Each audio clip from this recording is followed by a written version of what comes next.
Hi students, good morning. This is Kishore working as physics lecturer in Vigyan College. So we are learning the chapter thermal properties of matter. So in this lesson, in the last section, we discussed about the thermal expansion and the three coefficient of thermal expansion, that is coefficient of linear expansion, coefficient of aerial expansion and coefficient of volume expansion. So in this session, now let us discuss the relation between the three coefficients of expansion, that is the relation between coefficient of linear expansion and coefficient of volume expansion, and also the relation between coefficient of aerial expansion and coefficient of linear expansion, and the relation between the three expansions. So now we will derive the relation between coefficient of aerial expansion and linear expansion. So further, let us consider a rectangular sheet of length A and breadth B.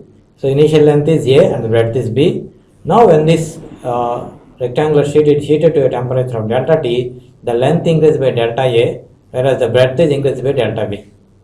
So here the rectangular sheet is increased to a temperature of delta T. So length becomes delta A, whereas the breadth becomes delta B. So we know that the formula for alpha L is given by alpha L is equal to L2 minus L1 by L1 into T. So here T is the change in temperature, and from that we get L2 minus L1 is equal to alpha L into L1 into T. So from this, delta A is nothing but increase in length. So you get delta A as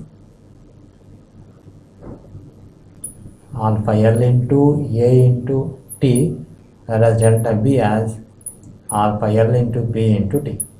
So this is the increase in length and this is the increase in breadth.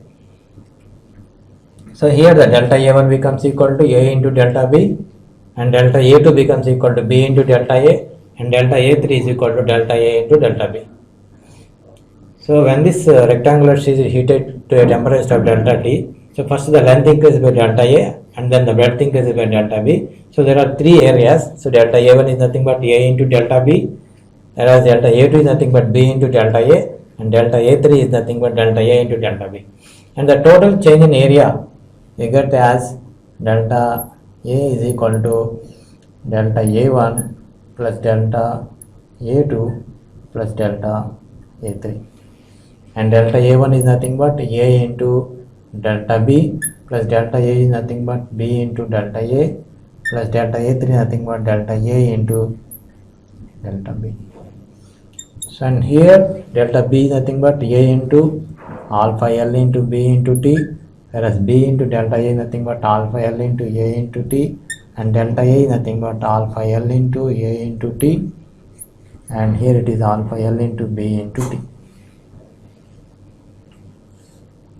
And from this we can take the A alpha L, AB alpha L into T as common. So from this we can take the common as AB alpha L into T. Then we get 1 plus, here it is the common, and here also we get 1 plus. So here alpha L, A, B delta T will get cancelled. So we get alpha L into delta T. So this is nothing but AB alpha L into T into 2 plus alpha L into delta T. Delta T, or it can also be written as T. So this is nothing but the increase in area or delta A. And we already know the formula for delta A as, so increase in area is nothing but delta A is equal to alpha A into our original area is, let us consider as capital A into T. So instead of delta A you can write, so you get delta A as alpha A into T, where T is the increase in temperature or delta T. So here AB is nothing but length into breadth, which is nothing but the area. So then we get, instead of delta A we are writing alpha A into T is equal to, so AB is nothing but area, A into alpha L into T into 2 plus alpha L into delta T. So when compared with alpha L square is very small value, so we can neglect the value of alpha L into delta alpha L square. So then get alpha A into T is equal to 2A alpha L into T. So A get cancelled and T also get cancelled. So you get alpha A is equal to 2 into alpha L. So this is the relation between coefficient of aerial expansion and coefficient of linear expansion. that is the coefficient of areal expansion is twice the coefficient of linear expansion. So this is the relation between coefficient of areal expansion and coefficient of linear expansion. Now we will derive the relation between coefficient of volume expansion and coefficient of linear expansion. So for that, let us consider a cube of length L at a temperature of 1 degree centigrade. Now whenever this cube is heated to a temperature rise of delta T, the length becomes L plus delta L. And here we are considering that the expansion is equal in all directions. So the breadth becomes equal to L plus delta L and the height also becomes equal to L plus delta L. So here we are considering that the expansion is equal in all directions. So the length and breadth and height become the same as L plus delta L. So initially we are considering a cube of length L at a temperature of 1 degree centigrade. So whenever this cube is heated to a temperature of delta T, there is a change in temperature delta T, the length becomes L plus delta L, breadth becomes L plus delta L, and the height becomes L plus delta L. So here the initial volume is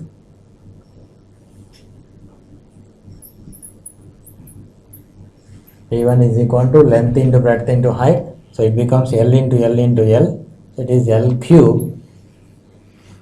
Whereas the final volume is V2 is equal to length into breadth into height, becomes L plus delta L into L plus delta L into L plus delta L. So it becomes L plus delta L whole cube. Now let us find the change in volume or increase in volume. So which is nothing but V2 minus V1. This is equal to L plus delta L whole cube minus L cube. And this is nothing but A plus B whole cube. So we can apply the formula as A cube, that is L cube, plus B cube, that is delta L cube, plus 3A square B, so 3L square into delta L, plus 3A B square, so 3L into delta L square, minus L cube. And this L cube get cancelled, so we get delta V. We are assuming the change in volume as V2 minus V1 is equal to delta V. So delta V is equal to delta L whole cube plus 3L square delta L plus 3L into delta L square. So when compared with delta L square and delta cube are very small value. So you can neglect the delta L cube and also delta L square. Then you get delta V is equal to 3L square into delta L, neglecting delta L cube and delta L square. And already we know the expression for delta V as delta V is equal to alpha V into T. So instead of delta V, you can write alpha V into T, and delta L is equal to alpha L into T, where T is the change in temperature.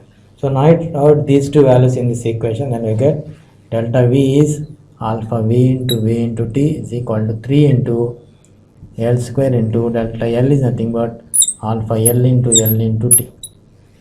So from this we get alpha V into T is equal to 3 into L square into L becomes L cube. So L cube is nothing but volume. So 3V into alpha L into T.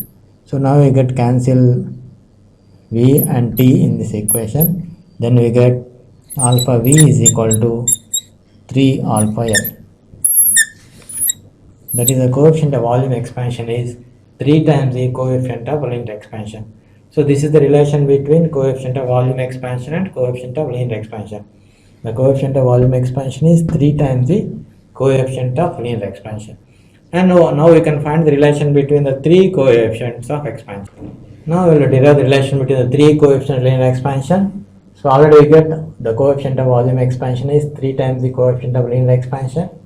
And the coefficient of areal expansion is 2 times the coefficient of linear expansion. So now we can find the ratio of these 3 expansion. So alpha L into alpha A is to alpha V is equal to alpha L is to alpha A is nothing but 2 alpha L and alpha V is 3 alpha L. So you get this as 1 is to 2 is to 3 by cancelling alpha L. So this is the relation between the 3 coefficients of expansion. And we already know alpha V is equal to 3 alpha L. So this can be written as alpha L plus 2 alpha L. So instead of 2 alpha L, you can write alpha A. This is equal to alpha L plus alpha A. So alpha V is nothing but alpha L plus alpha A. That is the coefficient of volume expansion is sum of coefficient of linear expansion and coefficient of areal expansion. From this we can say that the coefficient of volume expansion is sum of coefficient of linear expansion and coefficient of aerial expansion. And now we got the relation between alpha V and alpha A as, so alpha V is equal to 3 alpha L and alpha A is equal to 2 alpha L. From this I can write alpha L is equal to alpha A by 2. So alpha V is equal to 3 into, instead of alpha A we can write alpha A by 2. So alpha V is equal to 3 by 2 alpha A. This is the relation between coefficient of volume expansion and coefficient of aerial expansion. So this is the relation between the three expansions. So students, in this section we discuss about the relation between the three coefficients of expansion, that is relation between coefficient of aerial expansion and coefficient of linear expansion, and also we discuss the relation between coefficient of volume expansion and coefficient of linear expansion and the relation between the three expansion. So that's all about this section. So we will meet in the next section. Thank you. Have a great day.